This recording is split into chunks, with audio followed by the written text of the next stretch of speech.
বাংলাদেশের দ্বিতীয় বৃহত্তম জ্বালানি তেলের খনির অবস্থান সর্ব উত্তরের জেলা পঞ্চগড়ের তেঁতুলিয়া উপজেলার শালবাহান নামক স্থানে, যেখানে মাটির গভীরে লুকিয়ে আছে পেট্রোল, অকটেন ও কেরোসিনের বিপুল মজুদ।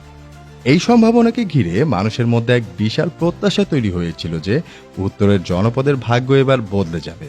আমরা যখন ছোট ছিলাম তখন দেখেছিলাম এখানে তেল উৎপাদন করার জন্য কিছু যন্ত্রাংশ ছিল, কাজও শুরু হয়েছিল। তারপরে আবার কিছুদিন কাজ করার পরে আবার কি কারণে যেন বন্ধ হয়ে গেল।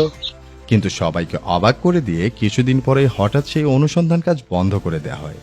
অনেকেই বলছেন স্বাধীনতার পর ভারতের চাপ আর প্রয়োজনীয় পদক্ষেপের অভাবেই আতুর ঘরেই গলা টিপে হত্যা করা হয়েছে দেশের দ্বিতীয় বৃহত্তম জ্বালানি তেল খনিটিকে। অনেক কালক্ষেপণের পর আবারও দাবি উঠেছে তেল অনুসন্ধান ও উত্তোলনের। এখন প্রশ্ন একটাই, সব বাধা উপেক্ষা করে কি বাংলাদেশ পারবে এই সম্ভাবনাকে বাস্তবে রূপ দিতে? তা জানাবো আমাদের সহকর্মী মেহেদী হাসান শাওনের ভিডিও চিত্রে। চলুন শুরু করা যাক। হিমালয়ের পাদদেশ ও প্রাচীন বরেন্দ্র জনপদ পঞ্চগড় কেবল কৃষি নয়, ভূগর্ভস্থ খনিজ সম্পদের এক বিশাল ভাণ্ডার। খনিজ সংক্রান্ত নতুন ও পুরাতন তথ্য বিশ্লেষণ করলে দেখা যায় পাকিস্তান আমল থেকেই উত্তরাঞ্চলে খনিজের সন্ধানে তৎকালীন সরকার যথেষ্ট মনোযোগী ছিল। কিন্তু মহান মুক্তিযুদ্ধের মাধ্যমে স্বাধীন বাংলাদেশের অভ্যুত্থানের পর খনিজ গবেষণা ও অনুসন্ধানের বিষয়টি এক প্রকার ধামাচাপা পড়ে যায়। 1975-এর পট পরিবর্তনের পর জেনারেল জিয়াউর রহমান ক্ষমতায় এসে পুনরায় দেশের খনিজ সম্পদের দিকে দৃষ্টি দেন। এরপর পঞ্চগড়ে 1986-87 অর্থ বছরে সন্ধান মেলে জ্বালানি কেরোসিন তেলের এই খনি।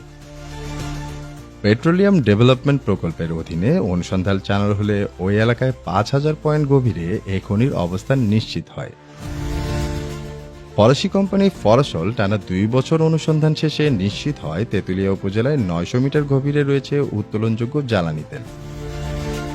1988 সালে খনির মধ্যবিন্দু শালবাগান এলাকায় কূপ খননের জন্য পেট্রোলিয়াম কোম্পানি বাংলাদেশ বিদেশি কোম্পানি ফরাসলের সঙ্গে চুক্তিবদ্ধ হয়। 1988-89 সালে জাতীয় বাজেটে 35 কোটি টাকা বাজেট বরাদ্দ দেওয়া হয়। 1988 সালের 10 এপ্রিল তৎকালীন রাষ্ট্রপ্রধান এরশাদ আনুষ্ঠানিকভাবে তেল উত্তোলনের কাজ উদ্বোধন করেন। পরে শালবাহান এলাকায় 8000 ফুট গভীরে 12 ইঞ্চি ব্যাসার্ধ বিশিষ্ট একটি তেলকূপ খনন করে।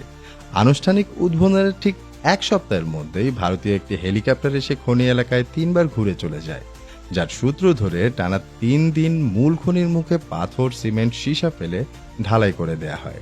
সবাই চলে যায় পাত্তারি গুটিয়ে। রহস্যজনক কারণে চাপা পড়ে গেছে 35 কোটি টাকার প্রকল্প।